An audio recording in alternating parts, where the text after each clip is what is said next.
Imagine this scene. Your child just got home from school and excitedly tells you about his day. You look him in the eye, nod, and respond. That's great, well done. But inside your head, your mind is wondering, oh no, I haven't replied to my boss's email yet. What do I need to get at supermarket later? That's when your child might catch you. You aren't listening at all. Physically, you're sitting there with your child, but your mind has already flown off to deal with work and grocery lists. Most of the time, parents are in the doing mode, constantly solving problems like answering emails or shopping. Children are in being mode, focusing on here and now, like their experiences at school that day. This mismatch in modes makes it impossible for parents to see the real child. This is the answer the book Mindful Parenting wants to give us. The author, Susan Bogels, is a scholar in developmental psychopathology and a mindfulness instructor whose research focuses on intergenerational transmission of anxiety. This book doesn't teach parents how to make their children more obedient. Instead, it shows parents how to switch from stress-driven doing mode to a mindful being mode when interacting with their child. Let's go back to the first scene to explore the reason behind this. We live in an era overly obsessed with efficiency, and our brain are autopilot mode.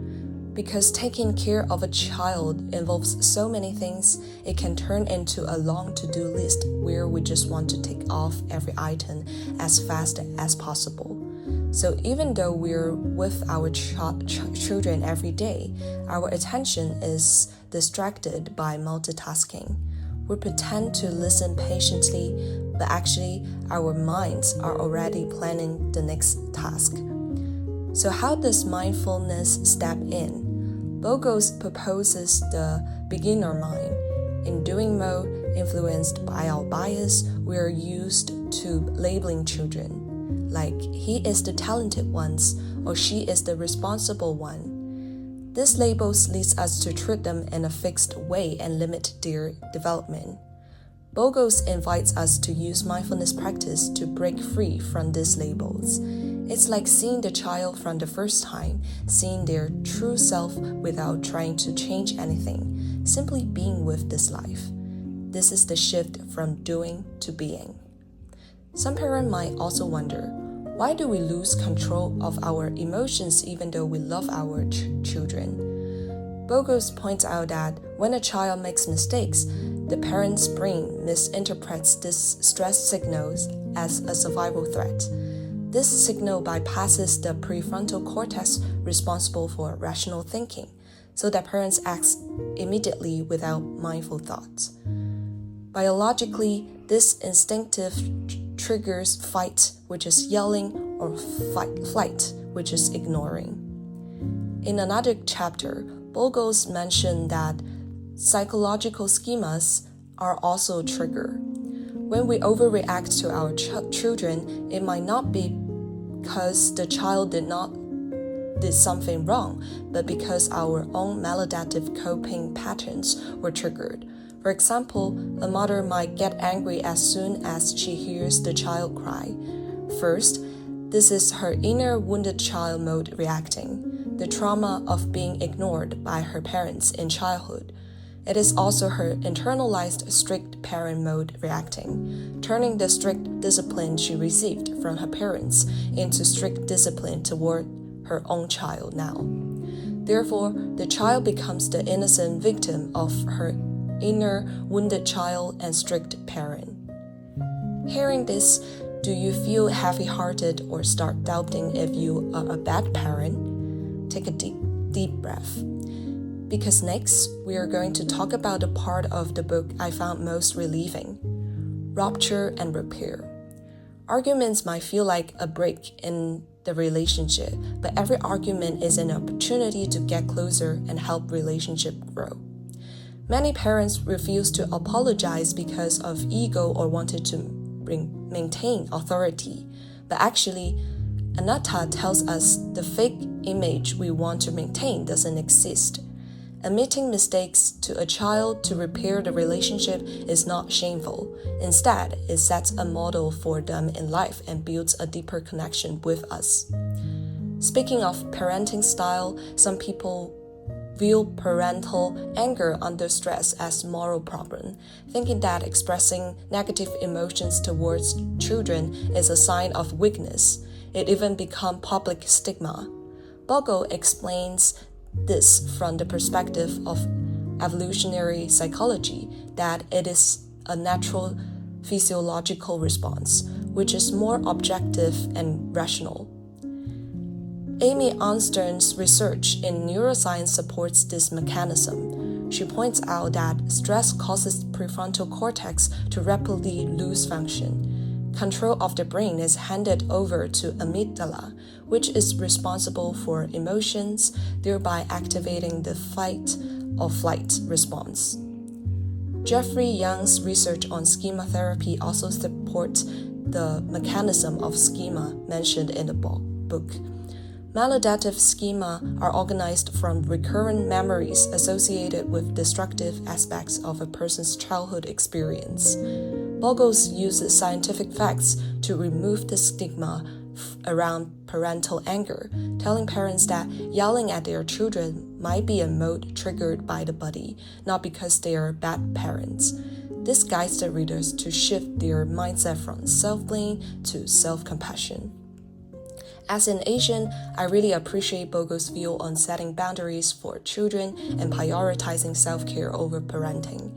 However, I also wonder if these Western individualistic viewpoints are feasible in Asian regions, influenced by Confucian's culture. Bogels tells parents not to view children as extensions of themselves. However, Ng's research found that Chinese culture emphasizes interdependent relationships. Chinese parents often cannot separate their child's achievements from their own self-worth. When a child fails, parents feel their own value is damaged, and their anxiety drives them to adopt stronger controlling methods. Consequently, if an Asian parent enters being mode and stops pushing their children, it might create even greater anxiety. They might fear that if they accept their child to be normal, the child won't be able to compete in a crucial society, ultimately damaging their own sense of worth. Therefore, these theories may need more consideration when applied cross-culturally. These books provide very rich mindfulness methods to help parents balance being mode and doing mode, but at the same time, parenting is sometimes a systematic issue. After understanding the internal solution, we cannot deny that there are still internal problems in the society that cannot be solved immediately. As the book says, it takes a village to raise a child. For example, the book describes many ways to handle stress, but resolving the stressors is still a challenge. Mindfulness cannot solve systematic issues like economic pressure, lack of childcare services, and unequal distribution of educational resources. For families with low socioeconomic status, survival needs outweighs the parental strategies, so they may not have the capacity to be mindful or reflect. Finally, I would like to discuss how this book has shaped my perspective on parenting styles. First is the shift from judgment to empathy. I often work with children and meet anxious, controlling parents. Previously, I would feel frustrated with them, labeling them as monster parents. After reading this book, I realized that when I face an anxious parent, there may be a wounded child mode hidden inside. Their controlling behavior might simply stem from internal helplessness, which molds them into a more dominating parent.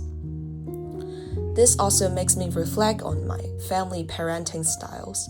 Honestly, as a psychology student, I used to use knowledge I learned to overanalyze situations. For instance, I will use attachment theories to synchronize my parents' and their parenting styles, or even blame all my current personality disadvantages on their issues. But now I realize that a parent's love and anger come not only from them, but also from all previous generations. Recognizing this, I no longer blame my parents for my own suffering. We often advocate for children to be independent individuals, but conversely, parents are independent individuals as well. Social pressures has tied parents and child so tightly together that parents seem have lost their sense of self.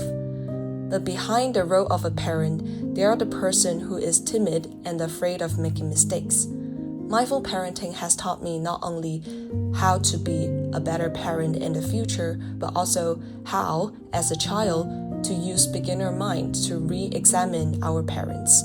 They are not the perfect superheroes, but ordinary people carrying their own schemas, trying their best to survive under stress.